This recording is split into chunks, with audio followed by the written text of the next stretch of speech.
Welcome to the Factory Ops Exchange podcast, hosted by the U.S. Center for Advanced Manufacturing and Guidewheel. I'm Lauren Dunford, CEO of Guidewheel and Executive Committee member of the U.S. Center for Advanced Manufacturing.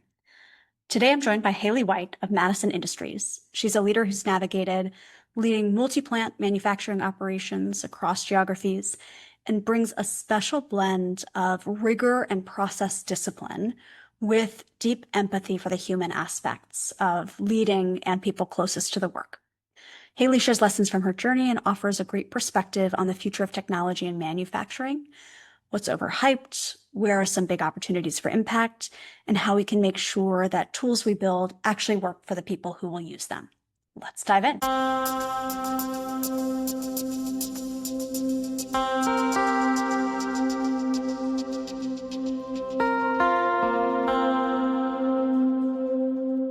I am so excited to be here with you today. Great to be here. Yeah, you have such an awesome set of experiences.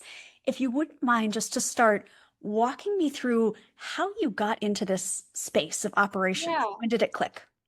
Yeah, so I'd say I took a bit of an unusual path here, right? I more broadly was just passionate about general management. I really like thinking about how to make an organization run effectively and build strong teams. Yep. So I joined a larger business coming out of business school called Madison Industries.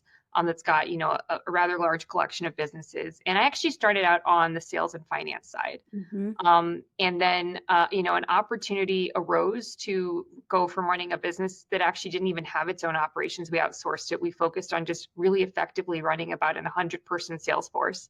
The opportunity arose to go from that into an automotive manufacturing business. Yep. So arguably opposite jobs. Yes. Right. One's focused on driving a sales team. The other one's focused on driving a plant. Yes. But I thought it would be really great for my personal development and my career, and so I jumped on it. So I jumped into running that business. It was called FlowDry. What was it like? To walk me through whether it was your first Yeah. day kind of coming in? What surprised you? Yeah. Oh, I think, at the end of the day, right, a factory is people, right? And you have so many people from so many different walks of life, right? Especially pulling into an hourly labor population. And you can have all of this whiz bang technology, but at the end of the day, what really matters is you got to get a task done, and you've got to get a very large group of people aligned behind executing it. And it's a bit different from managing a sales force, right? Especially a sales force that doesn't have to tie into a very operationally complex product, right? There you can do a little bit more individual level managing, but in a plant, there's so much around how you get a team aligned to get a task done. So I don't know that necessarily surprised. I knew that was coming. Yeah. But just the journey of, figuring out impactful ways to do that was a big journey and really exciting. Yeah, incredible. I feel like sometimes people don't quite realize when they think about manufacturing that it's one of the hardest management jobs out there. You've got to, Yeah, absolutely. And you have a wide level of education levels in the plant, a wide level of perspectives, right? Oftentimes and you have to figure out how to make it all work, right? Yeah. Yeah. Are there moments you remember where it clicked of, oh, wow, this is really interesting? Oh, I think my biggest click, so like I'm a big empath and a people person. So I have a lot of, intellectual click moments where we tried a new thing and I was really excited about it. But I think the things though that really clicked and really got me in my heart and in my tummy were more just some of the moments where we really felt that we got strong alignment all the way down to the floor. Everybody understood the objective, right? And they got tied into wanting to drive the results. So an example of that would be, we had a plant where historically we hadn't told everybody what the goal was, and we didn't give individual workers goals. And I think, vast majority of people want to do a good job. They want to work towards something, right? They don't want to just be twiddling their thumbs. So we implemented a program called the Making the Day program, where we gave workers targets and gave them a bonus for meeting or exceeding those targets, right? Bonuses aren't just for management. If you're helping to achieve a supercharged outcome, if you can run the machine better than anybody else, right, you should be rewarded to that contribution to labor efficiency. And so we implemented that program. And I think what was really effective was going from a plant where previously, if you walked around as management, people wouldn't really look you on the eye, right? And then people started to be really engaged, and our hourly employees would actually come up to me and start talking about, different business efficiencies that we could implement or problems they saw on the floor, because they'd started to see the big picture and they wanted to contribute to it too, right? And I think what's really matters is that day you hit the point where it's not about everybody bringing the issue to you, right? You're at the center of the wheel, and then you're synthesizing it, but you instead get everybody else activated in solving the problem as they see it coming or before you see it coming. That's when you have a really impactful plant. Yeah. Oh, that's such a great image also of what it feels like to walk around and yeah, not have people want to meet your eye and the difference. Absolutely. You have had, I believe, quite a few amazing mentors in your life. Yeah. Any that come to mind that helped shape how you think about innovation, culture change, leadership? Yeah, I mean, I think, I've had a lot of mentors within Madison who, shaped how I think about running a business. Many of the leaders across the top of Madison, Mike Ellis, Larry Geese, within Filtration Group, John Pratt, Tim McCarty, our prior CEO, Richard Jackson, a mentor I worked for a while, one of my early bosses, Greg Pepe. I think on ops specifically, I had two mentors who were there with me in the moment and helped me make that shift from a sales leader to factory leader, right?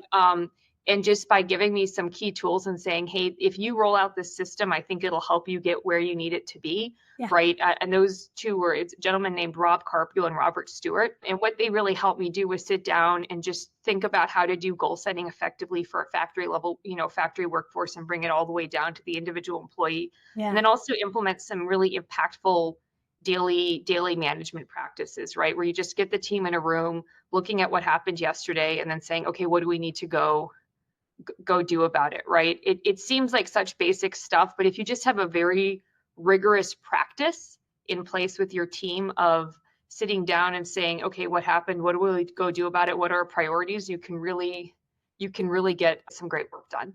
Yeah. And sometimes the most powerful stuff is actually just being rigorous about the basics. Absolutely.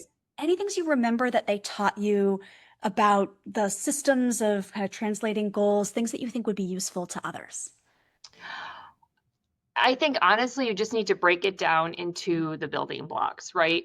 What is your goal? What do you need to do every single day to get to that goal? To get to that daily goal, what do you need to do every single hour? So one of the things we rolled out was hourly boards, right? Where you could see where's my output versus where I need to do that hour, right? Because if you make the hour and then you make all the hours, you make the day, you make every day, you make the year, right? And so I think oftentimes in management, there's a temptation to go and sit and go deep in your Excel and look for some big, brilliant, logical conclusion when, the greatest impact you can have is just by driving repetition and consistency and getting people focused on those basics. Yeah, absolutely. One of the things that I know matters to both of us is next generations of leadership and thinking about where they can make an impact. If you were back, years ago, first entering the industry, what would you do differently, if anything, as you think about kind of coming into operations? I mean, I think that with each experience that we have in managing a new group of employees or managing a team, we just learn a new thing about people. We learn a new thing about what people need to succeed, right? And so it's less anything intellectual. And I just every day I wish, there are definitely things where I think moments where I think, gosh, I wish I had already had that lesson and wisdom in that earlier leadership role. And I'm sure that in 10 years or 15 years, I'll feel the exact same way about where I am today. Yeah, it all adds up. Lots of learning from, I heard this quote the other day. I make tons of mistakes. I just make them fast. And so, exactly. Love it. Looking back on maybe challenges, things that you learned from that were harder. Are there challenges that come to mind in those early days at Madison, or early days kind of when you were shifting from sales to plant leadership? Yeah, I mean, I think one of the things that's challenging is just, especially if you work in, and I need to, we tend to be very discreet about sharing too much about our businesses. So I want to give you substantive answers while being wary of that. But one, I think just if you jump into a business environment that has some major major challenges that all need to get addressed in one go. One of the things that's very important is, I think, figuring out how to Pareto your problems and pick off the biggest ones first and not try to do too much at once. And then I think second, how can you build systems that quickly activate people and enable them to manage the problem themselves, right? Yeah. I think something I notice is a lot of people at the top of management tend to be people who like to create their own reality and create their own system, right? And that makes them feel really motivated, engaged.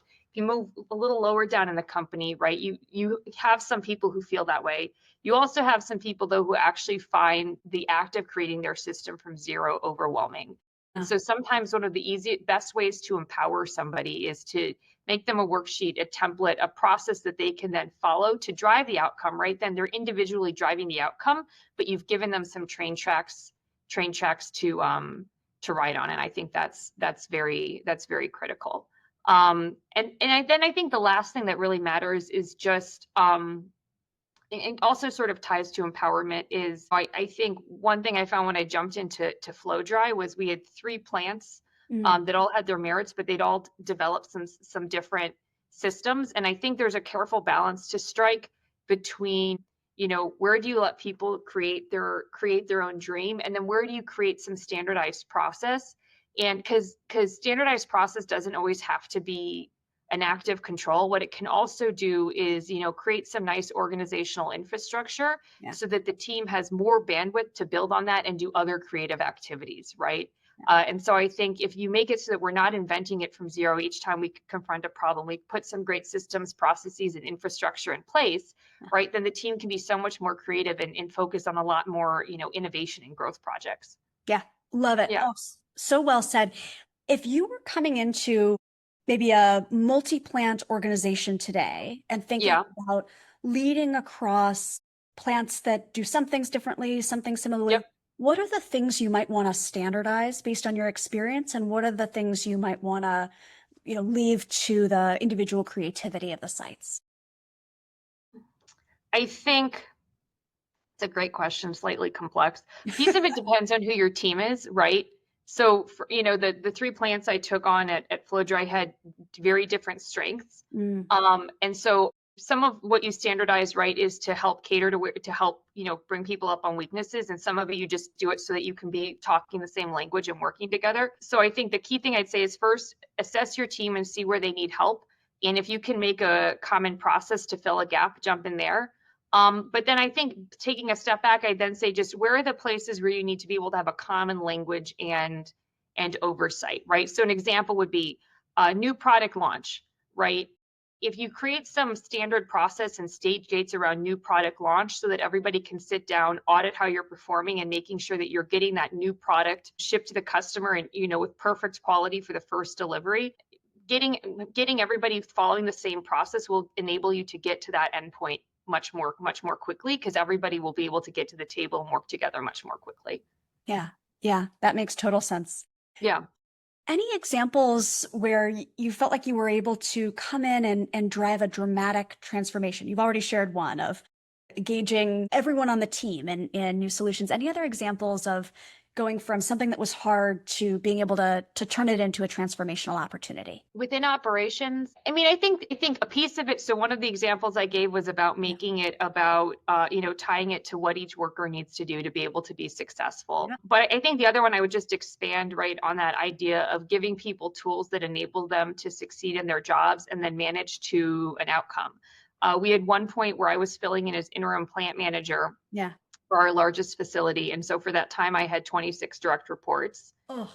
But I got through it. No, but the way I got through it Yeah. was I gave everybody a tool that they could use to then an ownership over a specific KPI, a specific outcome, right? I mapped it out and I said, okay, if each of these things happen, we'll get there. Yeah. You give everybody their thing that they're owning, right? A tool to help them know how we're going to get there, right? We have a ship goal. This one woman said to me, she's like, oh, well, is it okay if I change this thing or that thing in the schedule? And I said, if it's not going to cause us to be late for a customer or cause a fee issue, you don't need to clear that with me. Here's your revenue number that you're managing to, right? Go make it happen. Yeah. And I think that empowering people at a level at which they're able to be empowered can be huge. Yeah. Wow. That is quite an example, and congratulations You look great after surviving. It was a while ago. It was a while ago. I'm not doing that right now. Oh, amazing. Any things that you do in your day to day, small tweaks, kind of little automation hacks, anything that you really feel like has helped your growth as a leader or helped you be efficient, productive, anything you want to spread? No worries if not, just always curious. I don't know that I have a great answer to Yeah, this one. You're much better with hacks than I how am. about that? Yeah, yeah, Ah. yeah. All right. Well, I know you'll have thoughts on this and of what manufacturing's future is going to look like. What do you think is genuinely interesting and changing how manufacturing is done? What's overhyped? What are your thoughts on that future? I think there's a lot of technology that has potential. Yeah. What I do notice though is a lot of this technology is coming from people who've never been inside of a factory before, right?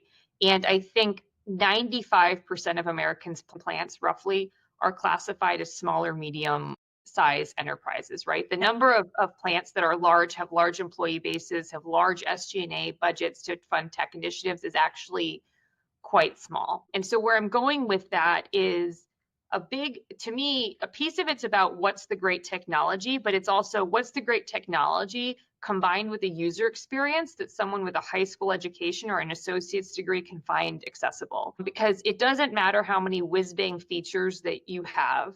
Yeah. If your core user is not able to use it or needs access to a larger IT team than a plant can afford to use your tool, that's too much activation energy for them to get started. So with that in mind, I think, for instance, there's a lot of potential in AI just because that's the field where I think the user experience curve is a little bit further ahead in making it possible for your typical factory employee to be able to jump in and empower themselves. Yeah.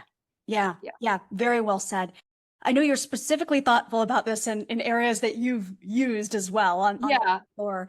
Are there particular areas you think are really ripe for better tools, better thinking that you're kind of thinking about, especially right now? To be honest, I think there's so many interesting technologies out there that are working on a piece of the problem. Yeah. And I think what will be really cool is when we reach a day where there's extremely impactful integration of all those tools, right? So I want to give you an example. You have a customer order comes in through the EDI, Mm. right, and is able to see if this is something that needs to be reviewed on an exception basis or just popped into the schedule.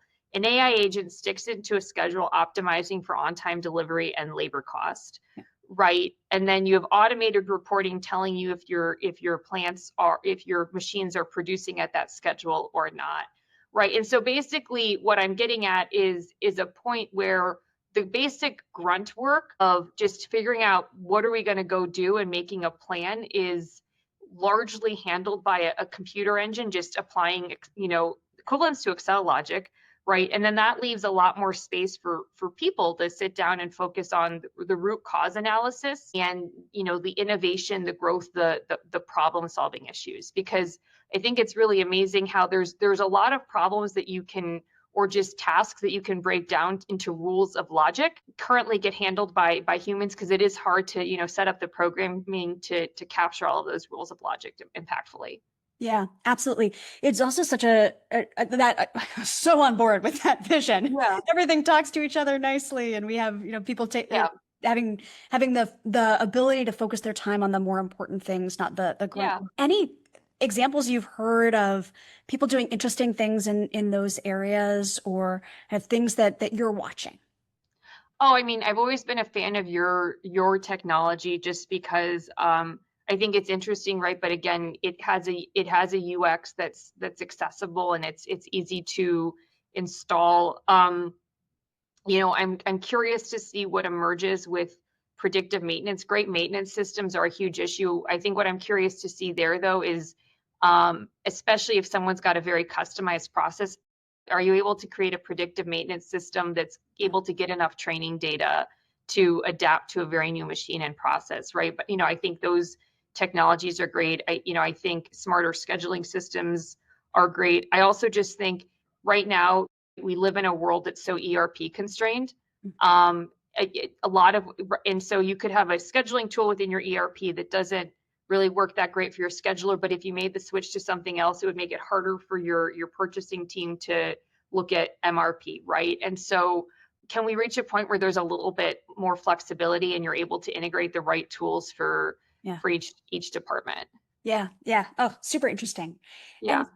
the important point that you raised earlier about is it's about people at the end of the day. Yeah, All of this is absolutely. about people. Do you have any ways you think about how to create cultures where innovation is something everyone can participate in, where people are experimenting with new tools in the right ways? Any learning? Yeah. I mean, first and foremost, people need to have bandwidth for those tasks, right? And so I think if you've got a plant in a place that's not as stable operationally, there's not bandwidth for those tasks. So first and foremost, you just need to get things into a steady state place so that there's bandwidth for focusing on Yeah. innovation. And then second, I think that you need to be able to give people very clear goals so that Mm, they know what they're shooting for, right? And then if they know what problem we're trying to solve, they can then jump in and come up with an innovative solution to solve that problem, right? But then to get those thinkers right, you need to have people on the team that have those capabilities. And so I think especially if you're in a space where you want to be able to drive a lot of innovation in your operation, or you think there's a lot of space for it, then make sure you're looking for hires who will enable your team to get that done. yeah. Love it. All right, last section before I Oh let you go. no. This has been great. Just maybe a little bit about you. I know you tend to read a lot, so favorite Yeah. books, favorite things to do. Yeah, what do you love doing when you're not working? Oh wow. I think I don't have I've been reading a lot of just fun fiction recently. So nothing necessarily great to recommend for the purposes of operations, but it's making me smile. Um, I'd say no, I mean, I also just like the outdoors, right? So Yeah. I live near the lake in Chicago, so my husband and I have been getting into road biking every weekend, which has been great. Oh, amazing. Love it. And then last two questions. Yeah. Is there someone you think is doing fantastic work, especially in leading on the plant floor, kind of being that kind of leader that you think is exceptional? Yeah. I'd say, I think so in terms of leadership on the plant floor, I mean, there are so many leaders at Filtration Group and at Madison Industries whom I admire. So it's almost hard to like, pick a couple. Two favorites who I worked with at FlowDry. One is a gentleman named Andy Chang who ran our plant in China, and he grew that plant from zero revenue, like startup plant, to what it is today. Runs a tight operation, you know, incredible statistics on quality, on time delivery, cost structure, just consistently delivers. And what I admire in him is to go through so many stages of growth with the plant and with the business, right? He's constantly had to reinvent himself. And so Yeah. he's really passionate about just constantly, learning and engaging in self-inquiry to keep on being the leader his team needs for the new level that they're at. And then we have a wonderful plant manager over at our Hungary facility right now named Zoltan, who I brought on to the team. And he just brings a wonderful blend of process orientation and empathy, Mm, right? And I think that can be very, very powerful in yeah. plant leadership. Yeah. That's quite a combo. Love it. Yeah, Very last question. yeah, If you had unlimited everything, magic wand yep. in hand, unlimited budget, no rules, what's a change you would make in the world as it relates to factory operations? I mean, I think I bring it back to that construct I had before, where you don't just have these technologies anymore that are solving a piece of the problem, but there's an effectively integrated solution. So Yeah. a lot of the basics and grunt work that chew up bandwidth um, are just solved for, Yeah. right? A customer calls you and needs to change an order, you can immediately figure out how shifting the schedule, will impact your broader operation, your cost structure, and then that leaves a lot more time for the broader team to focus on root cause analysis, addressing your top issues, right, and then driving change, because those tasks are I think, in my opinion, are the most fun. Yeah. Oh, Yeah. Haley, such good stuff. Every time I talk with you, I feel like, oh my gosh, I just need to spend more time with Haley. So thank you. Thank you. This was great. Really appreciate you making the time. Absolutely. Thank you for your time. Have a great day.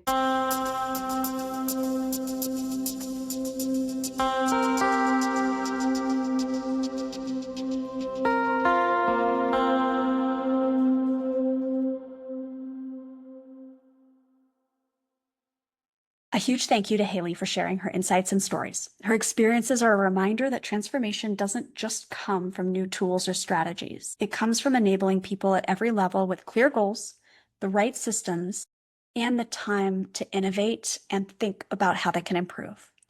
If this episode sparked ideas for you, share it with a colleague and follow the Factory Ops Exchange for more conversations with leaders who are making a real difference in manufacturing. Thanks for listening.